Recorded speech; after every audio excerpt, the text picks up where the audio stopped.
אתה אדוני, אלוהינו, מלך העולם, שהכל נהיה בדברו. אמן.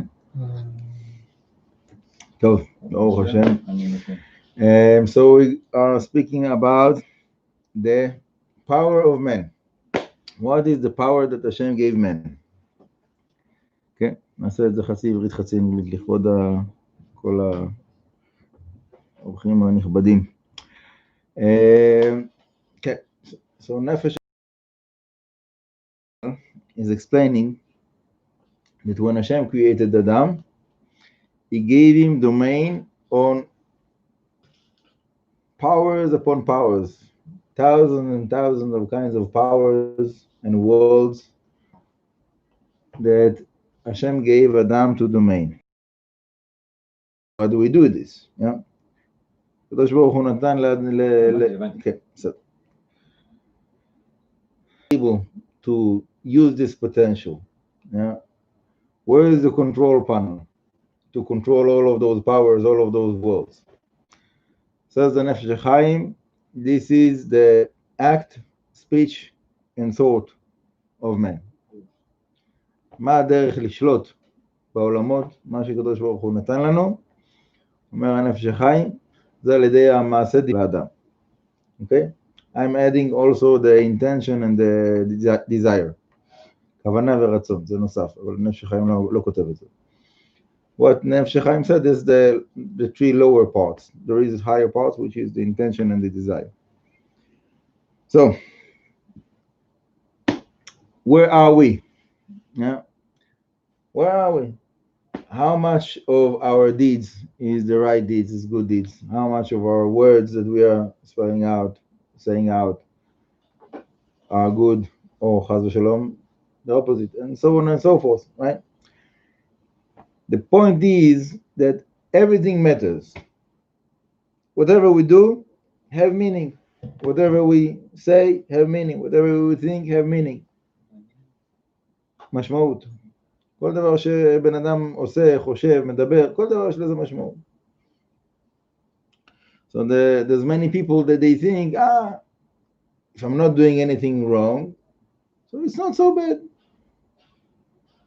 I didn't do it. I just thought about it. So I didn't do it. So I'm fine. I'm clean. The answer is no. Because thoughts are also controlling certain worlds. Right? So if we're doing good, if we're saying good, if we're thinking good, if we have the right intentions, the right desires, so then we are benefiting and we are supporting the system of the Kedusha, of the holy world. כן, שבן אדם הוא עושה את הדברים הנכונים, חושב את הדברים הנכונים וכולי, אז הוא מוסיף כוח בעולמות העליונים. זה קדושה. חס ושלום, the opposite, someone that is doing things that are not right, not proper, and so on and so forth.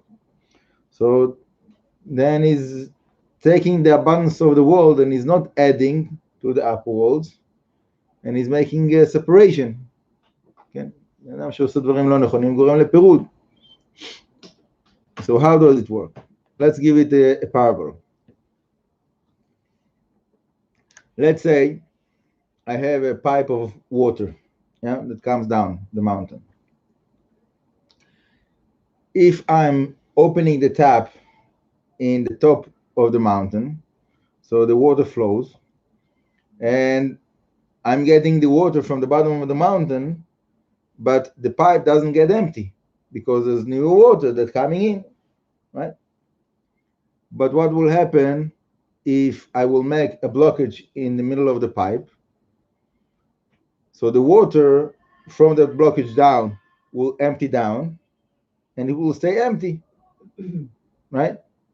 Because there's a separation, there's no connection to the source of the abundance, the source of the water. Okay? So this is the same way in the spiritual worlds. When we're doing the right things, we're making the connection to the source of the spiritual abundance. We're making the connection to the spiritual abundance. Then everything is good, everything flows, everything is getting refilled. Not only like the parable that the water in the channel is the same amount of water.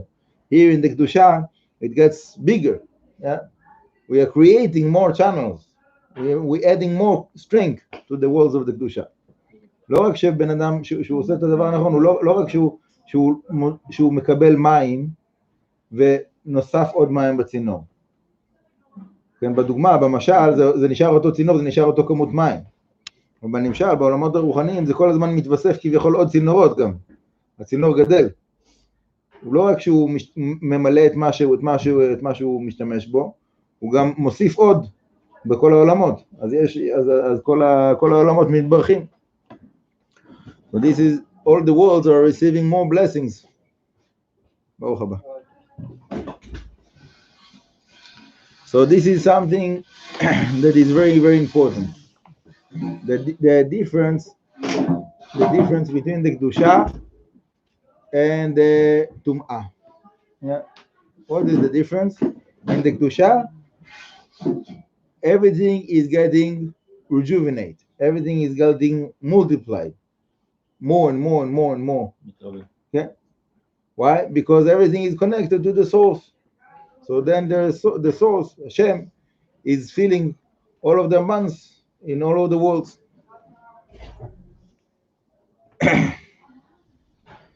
As if we can give it another parable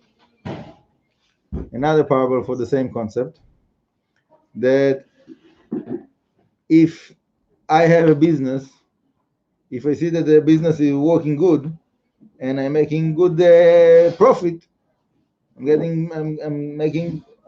it works, so then I will invest more and make the business bigger, right? So as if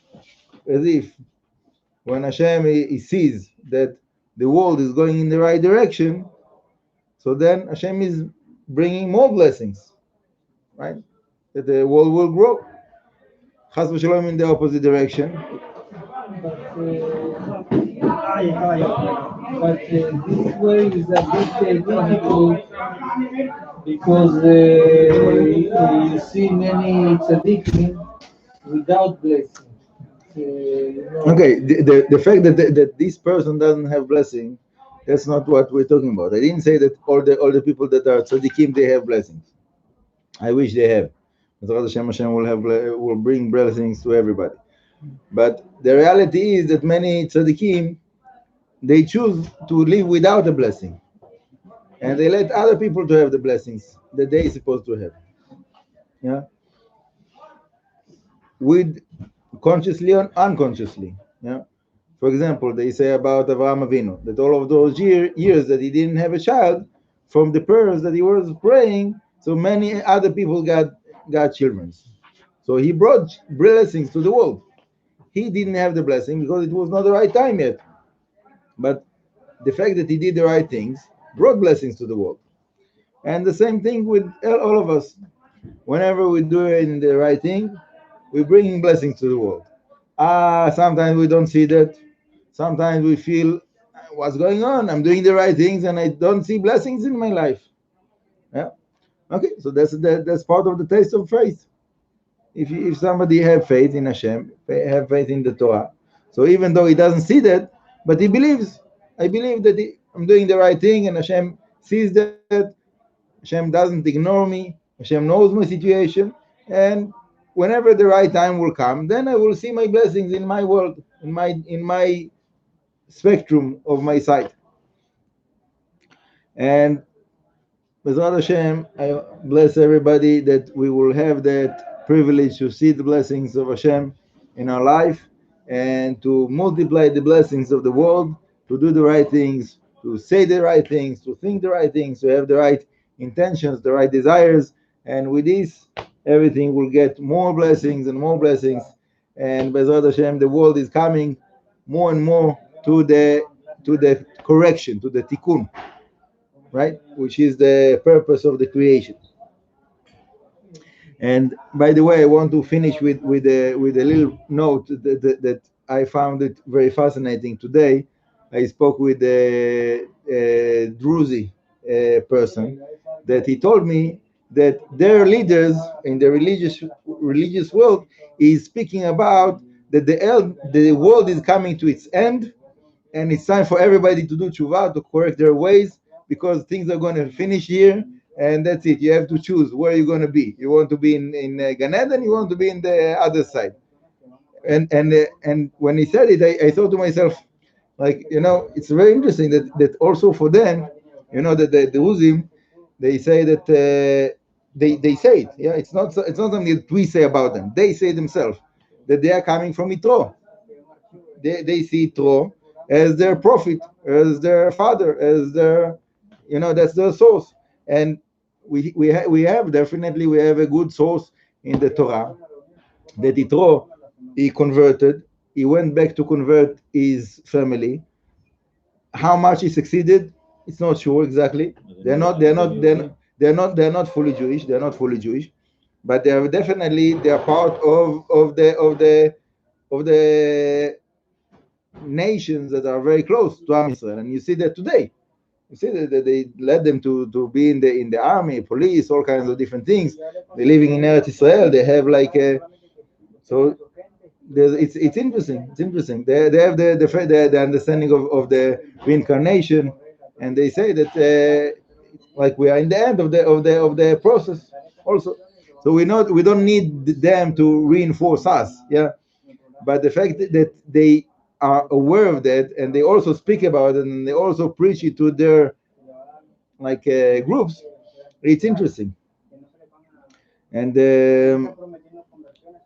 when he was speaking about it, so he said that for them, they tell the people, or you're religious or you don't. There's no halfway. If you're religious, you're going according to the whatever is their religion, you're going full way. There's no like middle. You can't like come to pray and then to do whatever you want. Doesn't go this way. Like if you're religious, then you do everything. If you're not religious, don't come to pray. No, you're not doing the favor to anyone. Yeah. So I told him that for us we say no. Every person is doing as much as possible. We don't tell someone don't come to pray because he doesn't keep Shabbat. If he's coming to pray, Baruch haba, put the yarmulke on him and he can join them. Yeah? There is those that are saying not to count him to minyan. Okay, I'm not going into that discussion now, but for us, we say whatever a person is doing good, it's good. Bezrat Hashem, it will be all good. Yeah, but but that there is a concept that for Ben Noach, when Ben Noach is doing a sin, is breaking the seven Noachide laws. So there is there is no other punishment except of death. This is the only punishment. So for them, it seems that what they're saying is the right thing. It's either you in it or you out. That's it. There's no you don't have a middle ground. But according to what we're discussing today, we see that anything positive that the person is doing is adding to the strength of the Kedusha. So how a person is doing tshuva usually is starting with one thing, is getting a little bit of Kedusha, a little bit of benefit from the spiritual world, and then you have strength to do more, and then you have the strength to do more, and so that's the way it should be. That's the way it should go. Bezrat Hashem, we hope that all of Am Yisrael and the whole world will come to this realization that to do good, that's the only way to serve Hashem and to connect to the Kedusha and to multiply the blessings. Bezrat Hashem. ברוך אדוני לעולם. את הסוף לא הבנתי, הרבה מילים באנגלית שהם לא מובנים.